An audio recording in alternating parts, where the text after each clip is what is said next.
महाराणा प्रताप एक ऐसा नाम जो बहादुरी की गूंज देता है। उनका जन्म भारत के मेवाड़ के राजपूत घराने में हुआ था। उनके पिता उदय सिंह द्वितीय उस राज्य के राजा थे। छोटी उम्र से ही प्रताप ने ताकत और साहस दिखाया। वो अपनी धरती और लोगों से बहुत प्यार करते थे। उन्होंने तलवारबाजी, तीरंदाजी और घुड़सवारी सीखी।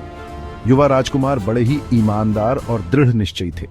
किसी को नहीं पता था कि किस्मत ने उन्हें एक महान रास्ते के लिए चुना है। महाराणा प्रताप एक कुशल योद्धा थे। वह कदकाठी में बहुत लंबे और बलवान थे। खतरे के सामने उनकी बहादुरी बेजोड़ थी। वह हमेशा अपने सैनिकों का नेतृत्व आगे से करते थे, अपनी बहादुरी से उन्हें प्रेरित करते थे। प्रताप का पसंदीदा हथियार उनका भाला था, जिसे वह बड़ी कुशलता से चलाते थे। वह गोरिल्ला युद्ध के उस्ताद थे। उन्होंने अरावली की पहाड़ियों का अपने फायदे के लिए इस्तेमाल किया। उनकी रणनीतियां अक्सर उनके दुश्मनों को चौंका देती थीं। खुद मुगल बादशाह अकबर ने प्रताप की सैन्य प्रतिभा को स्वीकार किया था।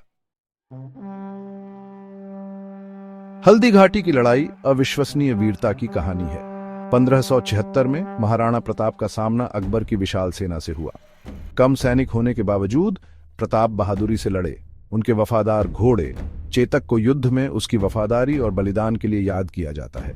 हालांकि लड़ाई भयंकर थी, उस दिन जीत प्रताप को नहीं मिली, लेकिन उन्होंने कभी हार नहीं मानी। वह अपनी भूमि और लोगों के लिए लड़ते रहे।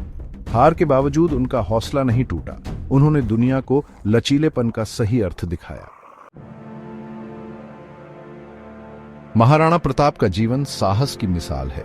वह आजादी, न्याय और अपने लोगों के लिए लड़े। उन्होंने कभी अत्याचार के आगे घुटने नहीं टेके। उनकी कहानियां आज भी पीढ़ियों को प्रेरित करती हैं। उन्होंने हमें सिखाया कि सेना का आकार मायने नहीं रखता, मायने रखता है आपके दिल का आकार। उन्होंने दिखाया साहस हर लड़ाई जीतने के बारे में नहीं है, ये उस चीज पर कभी हार न मानने के बारे में है जिसमें आप विश्वास करते हैं। मेवाड़ के शेर महाराणा प्रताप हमेशा अटूट साहस और गर्व के प्रतीक रहेंगे।